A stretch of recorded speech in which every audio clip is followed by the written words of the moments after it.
Hello YouTube. Today we're going to talk about how to build a platform. But before we start, I'm not going to tell you how to use tools. I'm not going to show you how to put the platform together. I'm not going to teach you how to put glue on a piece of wood. There are many videos out there who are really good. If you want to watch a video that I personally use to build my platform, you can go on Alan Thrall's channel. He has a 5-minute video tutorial that's super easy, super simple, and that in my opinion does the trick. I will talk about some specific aspects of making the platform that are going to be strictly practical and manual, because I found some ways around certain problems I had and I want to share it with you. But I'm mostly going to talk about logistics in this video. So, why do we want to build a platform? We want to build a platform because it is going to protect the floor underneath. I made a video about mats and using mats for your gym floor. A platform is going to be the alliance of wood and mats. It is going to be a very rigid structure that is, for the most part, movable. Meaning that what a lot of people do is they create a deadlift platform, which is 2x4, and that is something that you can stand on, but you can also move. My platform is on the other end of the spectrum. It is impossible to move. Why? It is 16 by 8 feet. It's huge. Everything you see around me is resting on that platform. But whether you make a big or a small platform, the process is going to be the same. What's going to change is the budget and the logistics. The bigger the platform, the more time it's going to take to make. So, what you want to do when it comes to planning a platform: one, you're going to go into the space that is going to be available that you want protected. You're going to take a piece of chalk and you're going to create a virtual representation of the space the platform is going to occupy. That way, you know exactly which dimensions you need to go for. You measure the dimensions and you write them down. This process is going to involve a lot of writing down. You want to have every single thing on a piece of paper.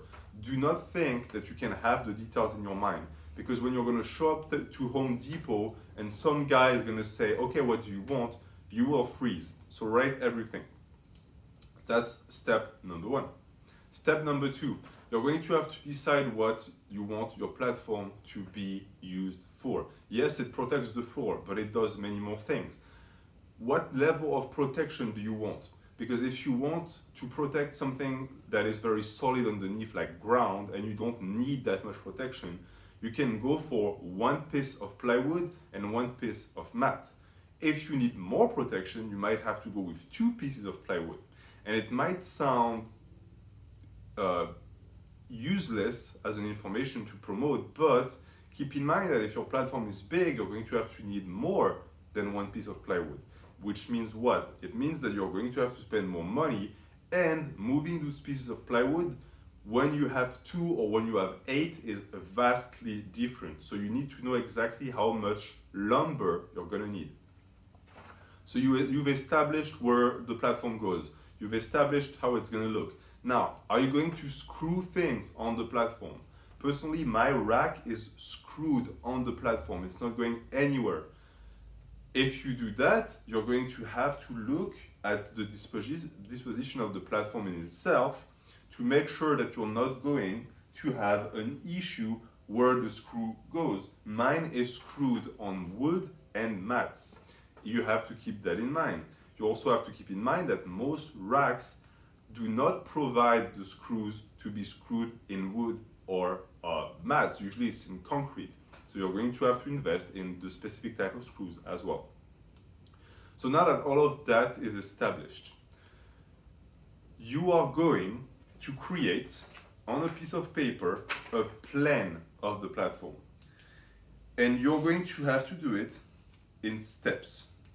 So you take your piece of paper and you're going to create as many steps as it's going to take to physically create the platform once you get all the material. This happens before you get the material. Don't go to Home Depot before this is done. Once you have all the stuff in your garage to make that platform, you need to have the plan already made. It should have been made a month or two before that. So, step one, you're going to lay your first layer. Right? I'm going to randomly do something. You have your first layer. This is what's going to be in contact with the floor. This is going to be the first layer of the platform. All right. Second step, you're going on top of that to put whatever you want. So for example, if you want to put another layer of wood, you're going to write 2, meaning that there are now 2 layers of wood. You're going to have to also decide at this point how you want the wood to be placed on the floor. Do you want the wood to be cut in half? Are you going to buy a 4x6 and use it as a 4x6? These things need to be thought out before, because before you put the wood down, you're going to have to cut them, and many people don't have the tools to cut wood at home, so you're going to have to do it at the store. You need to have your plan before that happens. So once you have that, you go into step number 3. What is the platform going to look like once you put the mats on it, right? So you can darken it like this. Next to each step, you're going to write the exact number of plywood or mats you're going to need and the number of screws or the type of glue you're going to need. You're also going to write the dimensions of the platform. So for me, it was 16 by 8 feet. And the dimension of every single piece of plywood that's going to make up that 16 by 8 feet. All of those details might sound boring now, but I can guarantee you it's going to be very useful. Step number 4 is going to be whatever addition you wish to make on the platform. So if you want to place the rack, the bench, whatever, this is step 4. By step 4, the platform as an entity is already created in your mind. You already know exactly what type of lumber you need, or at least for now, the number of plywood you need, the number of mats you need, how you're going to cut them, how you're going to put them on the ground, and what is going to fall on what. Now, I just said it. There's also a thing you have to consider is what type of plywood are you going to invest in. A lot of people are going to buy very cheap plywood for it to go underneath the mats because you can't see it. So who cares? Well, keep in mind that cheap wood warps. It's usually not straight. Meaning what? Who cares if no one sees it? You're stepping on it. So if it's not straight, you're going to step on a wobbly platform, and for deadlifts, you don't want that. So regardless of if you do a 4x6 platform or if you do a 16x8 platform, you need to buy good quality wood. Yes, it's 2 times more expensive, but that platform is going to last you years. So invest money now. Pro tip, never buy plywood online. Never. You know why? Because the websites or the centers that are going to either deliver the plywood to you or just put it aside for you, they know they have your money. They made a sale. So they're not going to give you the best they have. They're going to try and get rid of the stuff that they know people who go in the store will never buy. I went to select my plywood, and out of all of the choice I had, first off, all the cheap stuff was terrible. And even the high quality stuff, a lot of them were warped or they have massive knots. If you buy a piece of plywood with too much knots, you won't be able to screw anything in it because it's too tough. So you need to go in person, select the type of wood you're gonna go with. I suggest high quality wood, and then check every single piece of plywood. I looked like a lunatic in the store because I was tossing things. I was digging into the thing. I was going 5 plywood deep to find the one I wanted. Of course, I put everything back afterwards, but I made a mess. I don't care. I pay good money and I want a good platform, so you need to do it too.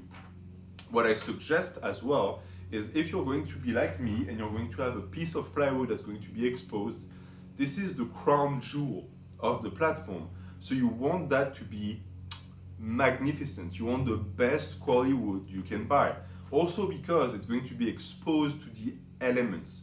It's in a garage, so it's not going to rain on it, but it's going to be much more impacted by humidity. You're going to step on it, you're going to sweat on it, you're going to bleed on it. So all of that needs to go on top of very high quality wood. You don't want the piece that is exposed to deteriorate, because if that's the case, you're going to have to change it within a year, and you don't want that.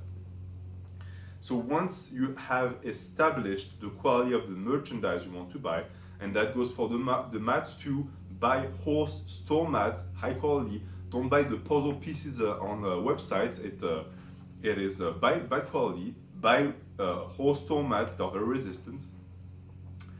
You now have the disposition of the pieces, the quality of the pieces. You know exactly at what spot you're going to go get your wood, your mats, etc., etc.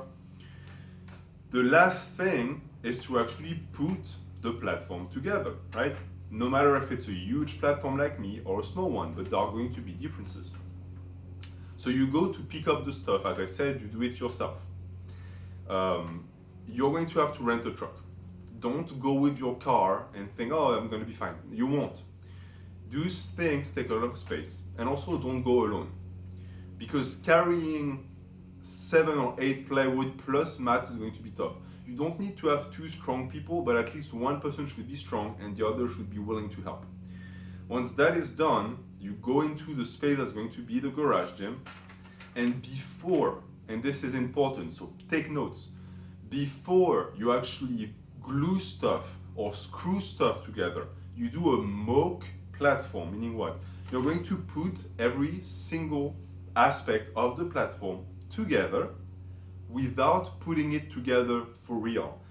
That way, you actually have a view of what the platform will look like, but it's not the finite product. If something goes wrong and you realize, oh, what I put on my piece of paper does not really represent what I want it to look like, then you are going to be able to make modifications on your plan and change the platform. You do not want to be the guy to invest a lot of money on the platform material just to be completely flabbergasted when it doesn't work.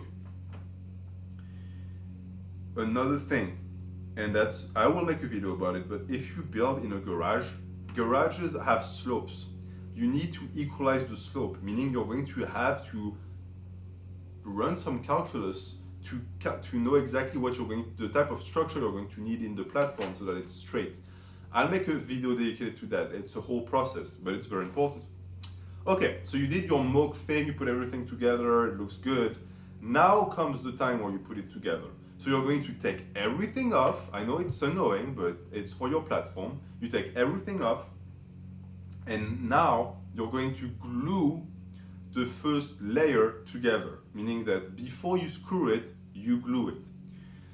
I advise giving it some time to dry, because you don't want the screws that are going to go inside afterwards to be stuck in the glue. But personally, when I did it, it was very warm outside and it dried in like 40 minutes, so we didn't have to wait a full day. Some people advised gluing it first and then the next day coming in and doing the screws. You can if you want. I was not patient enough, and the person who helped me make the platform was paid by the hour, so that wasn't really an option. So now you have put everything together, you have put the glue and everything. One tip I can give you for platforms is, I personally don't think you have to glue the mats. The reason why I say that is because they're very heavy, and when you screw them to wood, they're not going anywhere. It's also going to be extremely beneficial in the long run. Why? Because if you want that platform to last for a decade, you might have to replace some pieces eventually. Now, try to guess which of the pieces are going to be the one that needs replacement. The ones on top, the ones you walk on, the ones you dump weight on, that's what's going to have to go. The weight that makes the base of the platform doesn't have to go anywhere. It's perfectly fine where it is, it's not going to be damaged. So, you want the last layer of the platform to only be screwed to the rest of the structure and not glued. It also goes for if you want an exposed piece of wood. It's extremely beneficial to be able to remove that piece of wood, because if something goes wrong and you're a big dum-dum like me and you drop a weight on the wood and it cracks while you do your squat, you need to replace it. And if you glued it, you have to replace the entire platform. If you didn't, you just have to unscrew that bad boy, throw it away, and get a new piece for 30 bucks, and it's going to be just brand new. So this is an advice I give to you. And that's pretty much it. You have your platform now. You can put whatever you want on it, you can put a rack, etc. Depending on the side, and that's going to be my last point, and then we're going to end the video here. Depending on the side of the platform, also realize that you might be bringing inside the garage or the house an immovable object. Because a 4x6 platform is going to be movable, but once you start going higher, especially if you do several layers of wood, it's not that it's heavy, its absolute weight, it's not that high, but it's so awkward that it's not going to be going anywhere. Like this platform here, the only way to remove it would be to unscrew every single component and move them one by one. It will not move as a unit. So please keep that in mind, especially if you make a big platform. So that's pretty much it. I think I covered everything I wanted to cover when it comes to platforms. I hope it was informative. I hope it's going to help you build the platform of your dreams. If you have any questions, things you think I can talk about when it comes to that type of home gym protection, let me know. I would be happy to do it. Thank you. Have a good day.